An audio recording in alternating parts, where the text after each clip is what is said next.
আমরা তিন বান্ধবী, আমার একটা আপু আর আমার একটা ভাই, সবাই মিলে কোথায় কোথায় ঘুরতে গিয়েছিলাম, কি কি খাওয়া দাওয়া করলাম, আমাদের সারা দিনটা কেমন কাটলো সেই সব কিছু নিয়ে থাকছে আজকের ভিডিও। হ্যালো এভরিওয়ান, আসসালামু আলাইকুম। কেমন আছো তোমরা? আশা করছি সবাই ভালো আছো। তোমাদের দোয়া ও ভালোবাসায় আমি অনেক ভালো আছি। শুরুতেই বলে রাখি, যারা আমার পেজে নতুন ভিডিও দেখতেছো তারা সবাই আমার পেজটা ফলো করে পেজটার পাশে থাকবা, ধন্যবাদ। আমি সোজা বাসা থেকে রেডি হয়ে এখন চলে যাবো আমার ফ্রেন্ড আফিফাদের বাসায়। যেহেতু মিষ্টি মহেশপুর থেকে আসতেছে, তো মিষ্টিদের বাসায় আর যাওয়া লাগবে না, তাই সোজা আমি আফিফাদের বাসার উদ্দেশ্যে রওনা দিলাম। তারপর আমি এই যে আমাদের ঝিনাইদার সুন্দর রোড উপভোগ করতে করতে চলে যাচ্ছিলাম এখন আমার ফ্রেন্ড আফিফাদের বাসায়। আচ্ছা, ঝিনাইদার মধ্যে কে কে এই স্কুলটা চেনো সবাই একটু বলবা, আর ঝিনাইদার মধ্যে থাকলে এই লোকেশনটা তো অবশ্যই চেনার কথা।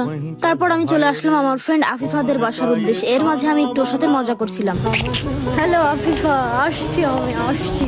যাই হোক, এমনি একা একা যেহেতু হাঁটতেছিলাম তাই একটু মজা করতেছিলাম। ও মা, আফিফাদের বাসায় এসে দেখি আমাদের সুন্দরী দেখি অলরেডি শাড়ি পরে রেডি। তারপর আমি ড্রেস চেঞ্জ করে শাড়ি পরি, আর আমাকে কেমন লাগতেছে সবাই একটু কমেন্ট করে জানাও। এরপর আমি আফিফাদের বাসার সামনে দু একটা ভিডিও করি, কিন্তু আমি কি জানি একটা ভুল বলতেছিলাম বলে ওরা আমাকে এত পরিমাণ চেতাইছে। আর এই দেখো আমাদের তিন সুন্দরীর লুক। তারপর এই দেখো আমাদের আরেক সুন্দরীর সাথে দেখা, এই হচ্ছে সুবর্ণা আপু, এটা হচ্ছে আফিফার আপু হয়। তারপর আমরা সবাই মিলে এখন একটা গাড়ি নিয়ে চলে যাব নলডাঙ্গা প্যারিস রোড, যেটা ঝিনাইদার মধ্যে সবাই চেনে। এই দেখেন সেই প্যারিস রোড। এই রোডটা কে কে চিনেন এবং কে কে গিয়েছেন সবাই একটু বলবেন। তারপর আমি আসার পর আমার ফ্রেন্ডদের দিয়ে কিছু সুন্দর সুন্দর ভিডিও করাই, যেহেতু আমি ব্লগে ভিডিও নিচ্ছি আমার তো অনেক অনেক ভিডিও লাগবে। আর আমি যেহেতু পায়ে মেহেদি পড়ছি আর পায়ের ভিডিও নেব না, এটা কি কোনো কথা? আমার জামাই মনে হয় আমাকে একটু বেশিই ভালোবাসে, তাই মেহেদির রং এত সুন্দর আসে। তারপর আমরা সুন্দর সুন্দর কিছু ভিডিও পিকচার তুলে ওইখান থেকে বের হয়ে যায়। যেহেতু আমাদের প্রচন্ড ক্ষুধা লাগছে তাই আর কোথাও দাঁড়াবো। তারপর আমরা আবারও চলে আসি পায়রা চত্বর। আর ঝিনাইদার মধ্যে এই জায়গাটা তো সবাই চিনেন, এটার কথা কি। যেহেতু অনেক বেশি গরম ছিল তাই সবাই মিলে শরবত খাইলাম। তারপর আমরা চলে আসি সোজা রুফ রয়েলে, এসে খাবার অর্ডার করে ফেলি যেহেতু আমাদের প্রচন্ড ক্ষুধা লাগছে। আর ঝিনাইদার মধ্যে বেস্ট খাবারের জন্য আমি সাজেস্ট করবো অবশ্যই রুফ রয়েল। তারপর আমরা খাওয়া দাওয়া শেষ করে সবাই মিলে এখন বাসার উদ্দেশ্যে রওনা হবো। যেহেতু মিষ্টি আবার মহেশপুর চলে যাবে, ওকে বিদায় দিয়ে আমরা এখান থেকে আবার যাব আফিফাদের। তারপর আমি আফিফাদের বাসায় গিয়ে ড্রেস চেঞ্জ করে এবার চলে যাব আমার বাসায়।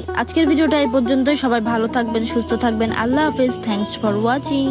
আমার ডেইলি স্কিন কেয়ারের মধ্যে থানাকা হচ্ছে একটা। থানাকা চিনে না এমন মানুষ খুবই কম পাওয়া যাবে। আর তোমরা যদি ন্যাচারালি ফর্সা হতে চাও, সুন্দর হতে চাও, নিজের স্কিনটাকে একদম ফর্সা করতে চাও, তাহলে থানাকা হচ্ছে সব থেকে বেস্ট। কিন্তু অনেক আপুই আছে যারা এখনো জানে না যে থানাকাটা আসলে কিভাবে ইউজ করতে হয়। আজকে খুব সহজভাবে তোমাদেরকে থানাকা ইউজ করাটা দেখাই দিব। সবার প্রথমে তোমরা পানি দিয়ে ফেসটাকে সুন্দর মতো ধুয়ে নিবে, তারপর হাতে যে পানিটা থাকে সেটা দিয়ে তোমরা থানাকাটা ইউজ করতে পারো। অনেক আপুকেই দেখলাম যে একটা বাটিতে থানাকাটা ঢেলে তার মধ্যে পানি দিয়ে সেটা দিয়ে মিক্সড করে নেয়। ওইরকম ভাবে ইউজ করার কোনো প্রয়োজন নেই, তোমরা চাইলে এইভাবে ইউজ করতে পারো। থানাকা হচ্ছে এমন একটি প্রোডাক্ট যেটা তোমাদেরকে ন্যাচারালি সুন্দর করবে, তোমাদের ফেসটাকে ইনস্ট্যান্ট সুন্দর করবে এবং ফেস থেকে সমস্ত ময়লা দূর করবে, আর তোমাদের ফেসটাকে অনেক বেশি ব্রাইট করবে। আমরা তো অনেক ধরনের স্কিন কেয়ার করে থাকি, তবে এটি একটি হচ্ছে ন্যাচারাল স্কিন কেয়ার।